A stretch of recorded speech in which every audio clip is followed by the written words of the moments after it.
So welcome everyone. Thank you for joining us. Going to take a minute or two to let people get connected. We appreciate you being here.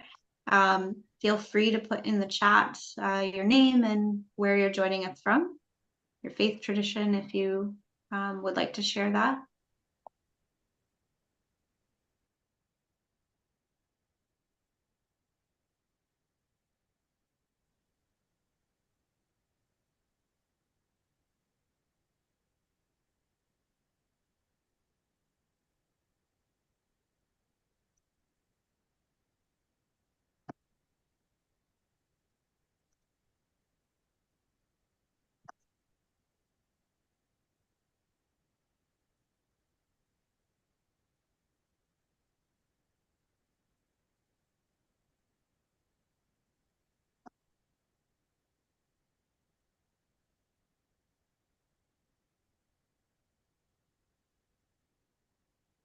Thank you for everyone introducing yourself in the chat. It's great to have you all here.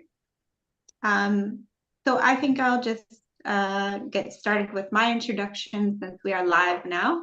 So also welcome to everyone joining us on YouTube and Facebook.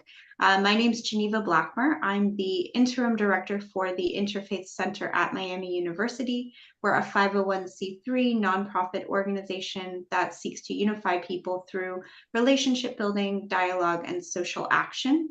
This is the second workshop within a 5-part series of religious and cultural literacy workshops, and we are very excited to be partnering with IFC to make this available to all of you. We hope these workshops will help further our mission of reducing religiously and culturally motivated bias and discrimination, as well as to create space for respectful dialogue around important social issues that can influence our personal and civic life. So again, we welcome you to the second session, and we hope you'll continue to join us for all of the subsequent sessions. All of the workshops can be accessed using the same link, so you don't have to keep re-registering. And with that, I'm gonna turn it over to Simi. Thank you, Geneva. Hi, everybody. Welcome. So glad you could join us on this Sunday afternoon. I'm thrilled to be here and to bring this workshop to all of you in collaboration with the Interfaith Center at Miami University. My name is Simi Reimer. I'm the Associate Director of the Interfaith Council of Metropolitan Washington. I'm so glad that all of you are joining us for this particular religious and cultural literacy workshop on how one's faith guides their perspective on reproductive rights. Before we get started, I just want to share briefly with you a little bit about the Interfaith Council, or IFC, and then I'll turn the discussion over to our speakers. So we are an organization that's based in Washington, D.C. proper, although we are regional, which means that we have partners and work in certain counties in Maryland and also in Northern Virginia. IFC has been in existence for 45 years. We are made up of 11 different historic faith traditions, including both Abrahamic and Dharmic traditions, but all of our programming is open to anybody, those of particular faith or spiritual traditions, and those of no particular faith or spiritual traditions. Our mission is to create spaces, opportunities, and resources for interfaith engagement in order to advance interfaith cooperation so that religious pluralism will thrive. We do this through a variety of public programs, such as group dialogues and unity walks, through interfaith partnerships with congregations, organizations, and local governments, and through local and regional initiatives, such as our religious and cultural literacy workshops. And again, as Geneva mentioned, this is the second in a series of 5 such workshops that we are doing in collaboration with the Interfaith Center at Miami University. And we hope that you'll join us for future workshops. Also, if you might be interested in having us come and bring a workshop to your workplace, congregation, or educational setting, please let us know. I'll put some more information about the workshops in the chat, as well as my contact information. Before I turn it over to our wonderful speakers, I'm just going to share the format of the program this afternoon. We will begin with short presentations from each of our faith practitioners who will introduce themselves. And then following their individual presentations, each of you will join a breakout room where you will have the opportunity to speak with and ask questions of each of our faith practitioners who are joining us today before we return in the last few minutes to the large group. I also just want to take a minute to remind everybody that we are here in the spirit of learning from one another. We know that today's topic is a sensitive one, and so we invite you to enter into this conversation with compassion and with an open mind. Please use respectful language when talking to one another, and to use potential moments of discomfort to ask for clarification or context when wanting to understand a perspective that might be different from your own. With that, I would like to turn it over to our first speaker, who is Honorissa Faryad. Honorissa? Good afternoon, good morning. So nice to see all of you on screen. Thank you so much, Simi and IFC and the Interfaith Center at Miami University for putting this together. Truly honored to be here and having this discussion with all of you. My name is Honorissa Faryad. My full-time job is Director of Outreach at Multi-Faith Neighbors Network, where we bring evangelical Christian Jewish rabbis and evangelical Christian pastors, Jewish rabbis, and Muslim imams together across the US, as well as women, in making sure that our programs are diverse in those settings. And we also promote religious freedom overseas as well. I am here on my personal capacity here today. And we're here to talk about a topic, like Simi said, that is a bit sensitive on many different levels. And we're here to learn, and we're here to talk about this topic from our own personal perspective that might be guided by our faith perspective as well. I live in Northern Virginia. I grew up in Queens, New York City, but I was born in Kabul, Afghanistan. I'm sure you guys know where that is now with all that's been happening in the news in the last couple of years. So before I start talking about the reproductive rights and what that looks like from the Islamic perspective, my own opinion, I do want to talk about women's rights. And that is because the context is necessary in this format, in that Muslim women are allowed to choose their husbands. Women are allowed to keep their inheritance with no one being able to touch it or take it away from her. Muslim women are allowed to an education, and women are allowed to have abortion within a certain context, and we'll go over that in a little bit more deeper conversation later on today. And women are allowed to get a divorce. And a lot of these things we don't talk about when it comes to especially Muslim women, because we see certain things on the news, or we see a certain perspective that is more culture-based rather than Islamic-based. And that's why I started out with these rights, some of the rights that women have, not all of them. And I'm saying all of this because a lot of times we see Muslim women as a oppressed, uneducated woman who has no right or has no say in the decisions in her life. And that, again, is not coming from the Islamic perspective. That is a lot of culture that usually overrides Islamic ruling in different communities across the world. So I'm going to hit a little bit about abortion and infertility and what that looks like in the Muslim community. There are differences of opinion amongst the scholars when it comes to, let's say, abortion and how that works when it's up to 40 days of pregnancy, and then 40 to 120 days, and then 120 days on. There are differences that need to be looked at in circumstances in those timings, and we'll discuss all of those more in depth in the individual group discussions. And I think that's important to know all of these differences within those timeframes. And then with infertility, a lot of times, because Islam is both pro-life and pro-choice, and again, we'll go into that when we talk, that IVF sometimes is seen as a no-go for a lot of people. But I've talked to many scholars who have said IVF and surrogacy is allowed as long as the sperm and the egg are of the wife and the husband who are married. And so there are times when couples can't conceive. So there are rulings where they can go and get IVF and a surrogate to carry the baby as long, again, as the sperm and the egg are of the husband and wife. And I'm not sure about timing, but I'm going to stop there so that we can let everybody else talk, and then we'll discuss more about all of this in the group setting. You have 2 minutes if you want to keep going. I think I'm good. Okay. All right, wonderful. Well, thank you so much, Vanessa. I really loved how you set that up. And yes, as Vanessa was saying, there will be more opportunities for a deeper conversation in the small groups. So then I would like to turn it to Cantor Suzanne Hamstra from the Jewish community. Thank you so much, Simi, and thank you to all of you for being here. Thank you to the IFC for inviting me to be a part of this conversation today. I am so excited for the opportunity to learn with and from all of you, and to engage in this really, really complicated topic respectfully and with love.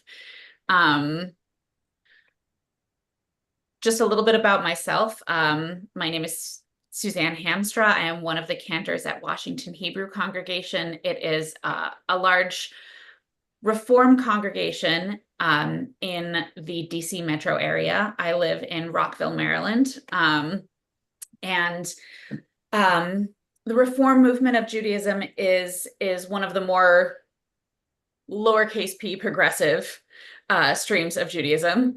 I am here as a representative of my own. We have someone else from Rockville. Hi from Rockville.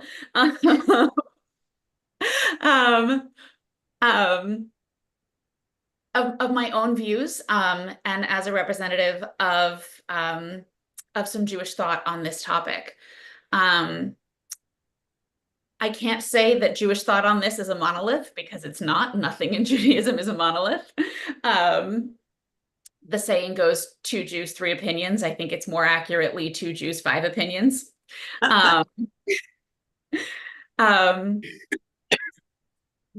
the broadest consensus is that while a fetus is in the uterus, that fetus is actually part of the woman's body still, and that once a baby draws breath, then they become not a potential life, but a life of their own. We cite Genesis for this sort of text, our source text here, which I think is a text that's relevant to many, although certainly not all of us on this call. But we read that God breathes life into Adam, into the first human. And that is when the first human comes to life. And so we understand that in the Jewish tradition and interpret that text to mean that life begins with the first breath. And so Judaism is a religion that is deeply protective of life, but looks at the start of life differently than some others, and looks very carefully at protecting the life of a pregnant woman and making sure that she is given the medical care that she needs, and in the hopes that this potential life will become a full life that can draw breath. We'll get into some of the nitty-gritty of both the rabbinic commentary on this as it gets a little more complicated, and some other biblical source texts as well that we draw this understanding from. I think I'll save all of that nitty-gritty for our group discussions, because I want to make sure that I don't monopolize the time here. But really, really excited for the opportunity to engage in all of that with you. Wonderful. Thank you so much. And now we're going to turn to little sister Laura Lee. Hi, everyone. I'm little sister Laura Lee. I'm a Catholic sister. and I work at George Washington University as an interfaith chaplain. This is a great honor for me to be here with you.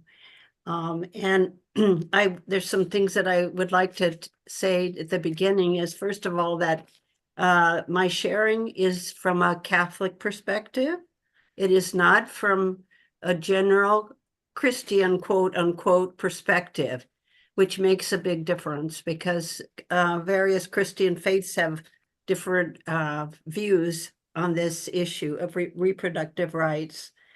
I wanted to talk a little bit about the term reproductive rights because it's not a common euphemism that we use in the Catholic tradition. It's kind of a slant that's been kind of politically and sociologically used in recent years. But from a Catholic perspective, we would more speak of reproductive privilege. And in relationship to that, there's a great emphasis in the Catholic tradition on reverence and respect, and it flows from an idealistic perspective regarding humanity and sexual activity. So we see sexual activity as a total gift of self to another, which is based on love and responsibility. And it's almost a supernatural approach. We view conception, the meeting of sperm and egg, as the moment when the soul and the individuality of the person begins. Science has shown that the embryo is separate and a distinct person, not an aggregate of cells or a part of the woman's body. And because of this, the Catholic Church teaches that every conceived life, no matter how imperfect, is precious and of value. Thus, in the Catholic tradition, we are not permitted to take away that life, however insignificant, damaged, or small. And from that teaching in the Catholic tradition, abortion is firmly forbidden. In terms of artificial insemination and surrogate motherhood, the Catholic Church reasoning is that motherhood is a gift and that a woman has a privilege to carry life if her body is capable of that, but that it isn't a right in itself. So the Catholic Church has concern for artificial insemination because the process involves fertilizing several eggs, choosing some, and keeping the rest in storage if needed later. And because of our belief that soulship is already present in that fetus, we do not believe that it is correct to do that. And that experimentation on embryos is forbidden. And as far as the concept of contraception, the Catholic Church is pretty strong about its perspective about contraception, although we don't talk about it as much as we used to. And so contraception in whatever form is not approved, especially if the egg has already been fertilized and is prevented from being implanted into the uterus. We would see that as a form of abortion rather than a form of contraception. You have 1 minute. Okay, so that's basically our views on those issues. And the Catholic, I would like to just say that the Catholic Church, in this regard, puts before the faithful a moral compass that does run counter to our culture. And I think Pope Francis has been trying to open up the church, the Catholic Church, to reach out and to understand the various situations that can occur in which it is very difficult to make these kind of decisions. So basically, I just wanted to say that the Catholic tradition is a lot about viewing the human person in its highest potential. This does not mean that we think or believe that every person is capable of going to their highest potential any more than we would say that for economic justice or many of the other issues in our world. So I guess that's basically what I would say. Just the joy of living is to be aware that we grow and grow each day. Thank you so much. Okay, and then our last speaker is Hema Sidhu. Hema? Hello, everyone. This is Hema. I am thankful and humbled and honored to be here. Thanks to IFC Washington, D.C., and in collaboration with the Miami.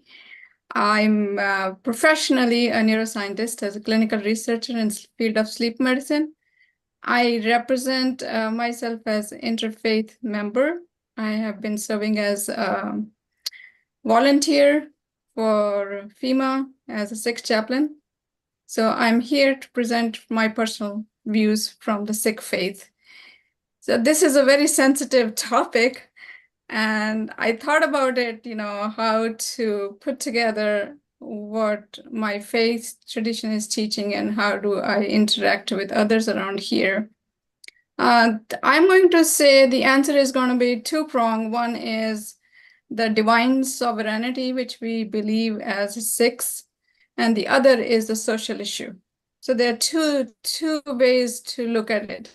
So from social perspective, Sikhi strongly believes that women have equal right and respect is very important. So when we say the equal rights and when reproductive rights come into, they have their ability to make decisions, and respect of women's decision is very important as a community to the Sikhs.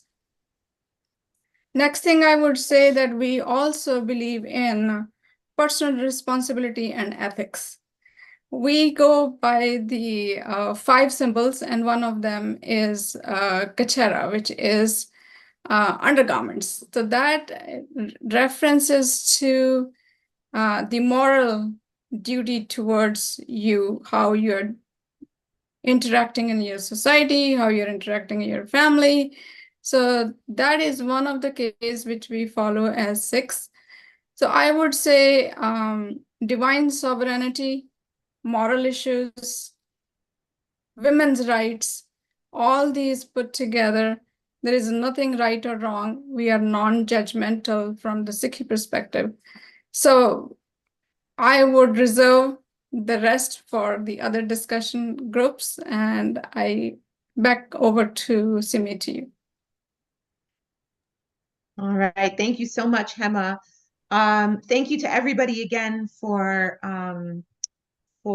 offering your perspectives thus far from your different faith traditions, and I'm sure the small group discussions will be fruitful and engaging. So I believe Geneva is going to put everybody into different small groups. Each group will have an opportunity to speak with each of our faith practitioners and to engage in discussions and ask questions, any questions that you might have. So just give us a minute while we put you in your respective groups.